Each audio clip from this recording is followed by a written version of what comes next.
Shading is a technique where we use shade paints to darken down recessed details on miniatures and exaggerate the shadows in them. The result of this is that those shadows really stand out from a distance, especially on the tabletop, and as you'll see, make your models look absolutely fantastic.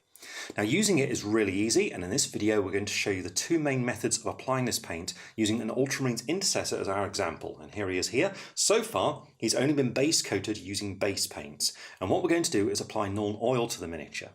Now, the two techniques we're going to show you are, first of all, what we call an all-over shade, and the second is what we call a recess shade. Now, an all-over shade is just what it sounds like, really. You literally paint the paint all over certain details, and this can involve just certain areas on the miniature or the entire miniature in one go.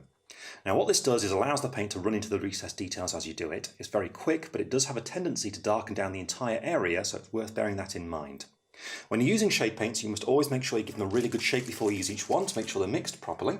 And then you just need to pick an appropriately sized brush for the kind of area that you're going to cover. For this example, I'm going to go for a medium shade brush, and I'm also going to use the palette with this paint as well, and I recommend you do the same. Now, in this case, it's not to thin your paint down with water. With shade paints, you don't need to. In fact, it's usually better that you don't, because if you add too much water to them, you tend to break up the formula of them, and so they won't dry quite so smoothly. So straight out of the pot is perfect, but having them on the palette like this allows you to gauge how much you've got loaded onto your brush. And as you can see, it's quite a runny paint, so it's easy to run out of control with this. You don't want to put on too much at once. So use the palette to make sure your brush is loaded correctly, and then once you've done so, all you've got to do is start painting it over the details that you want to shade with it. In this case, this ultramarine, what I'm going to do is apply it over everywhere except for his blue armour. So that's going to be the gold, the silver, and also the purity seal we've got on the shoulder plate, so the red, and also the parchment just there. So all you need to do is literally just paint it all over, and you'll see straight away it runs into all that recessed detail and gives really nice shading. Super easy, it looks great, but as you can see, because the paint is quite thin, it will take a little while to dry. So once you've applied it over all these colours, you need to leave the miniature for around about half an hour to dry.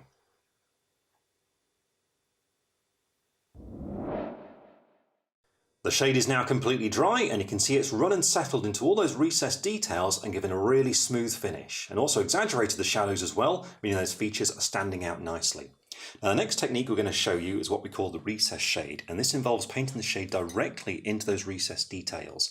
It takes a little bit longer than the previous technique, but it is more controlled, and if you have a mid-tone that you want to keep on the miniature, for example the Macragge blue that we've got on the power armour of this ultramarine, it allows you to keep that colour whilst also gaining the benefits of the shading. So to do this, once again, you need to pick an appropriately sized brush for it, and I'm going for a small layer brush for this. And again, I'm going to use the palette mainly just to control how much of this paint I'm applying at once. So let's get a little puddle of it there like that. And what I'm going to do is just twist my brush as I drag it along like that to get rid of excess paint and bring the bristles to a nice fine point. And what we're looking to do now is to paint this into all the corners that we can find on the blue of the power armour. So if we take a look at the helmet, this is a great example here because we've got that vent that runs all the way around it there. What I'm going to do is just let the bristles settle in that recess there and just run it along like that, so the shade paint sticks in that corner like that. And it's just a matter of doing this all the way around the blue armour, looking for all the recesses like this. As you can see, it takes a little bit of time, but because we're only applying a small amount of this paint at once, it'll actually dry very quickly, and in fact will dry within 5 minutes of applying it.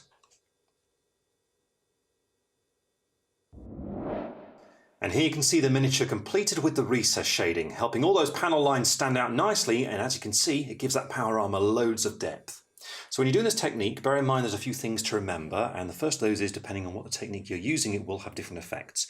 If you do the all-over shade technique, then remember it will darken down the whole area, but it's very quick to do. If you do the recess shade, it'll take a little bit longer, but it will keep that mid-tone the same colour as it was originally. Now, the really important things to remember about applying this paint are to make sure that you're painting on the correct amount and to make sure that you're using the right kind of brush to keep it under control. But really that's all there is to it. As you can see, the effects of this paint are amazing. It's really easy to use and really fun as well. So have fun with your shade paints, and we'll see you all again soon.